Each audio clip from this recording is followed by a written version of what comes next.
This is a continuation of the series of videos I've done that I'll air every Sunday on how Trump won. And I'd like to talk today about the installation of Susie Wiles as his campaign manager. Susie is the daughter of Pat Summerall, a legendary place kicker for the New York Giants, who in the 1970s became a special professional sports announcer after his football career ended. She was born in 1957 and worked for Jack Kemp and a Republican congressman named Tilly Fowler. But she achieved prominence in Florida when she ran the successful campaign of Rick Scott for governor in 2010. She further cemented her credentials as a top political consultant in Florida when she ran the Trump campaign there in 2016.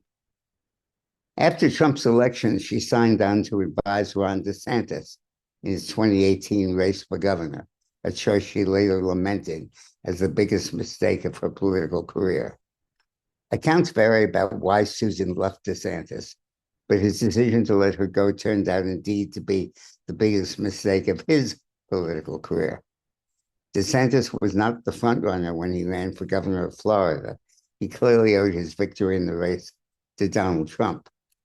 He wrapped himself in Trump's endorsement and even ran an ad in which he teaches his children to say, "Build the wall," and how to say, "Make America great again."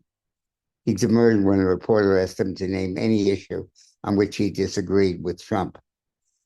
After his victory, he described Susie as the best in the business. He got that right.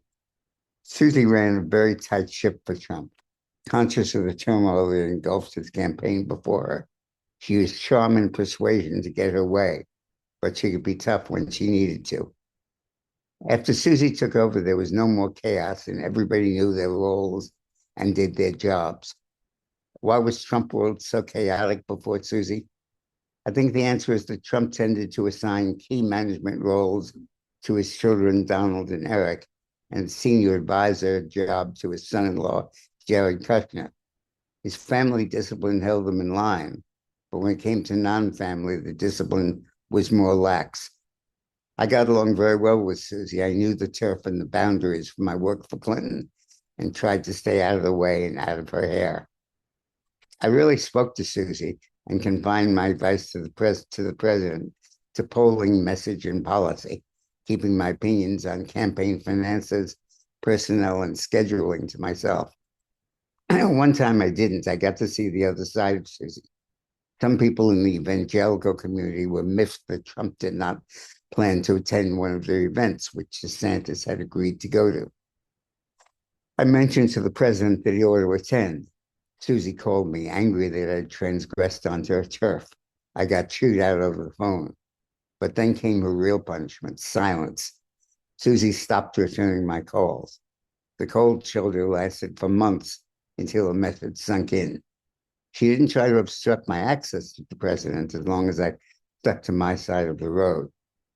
As his first appointment, Trump named Susie Wiles as his chief of staff. Thank God for Susie. So that's the next installment of How Trump Won. This Dick Morris Lunch Alert is sponsored by Nutrition and Healing.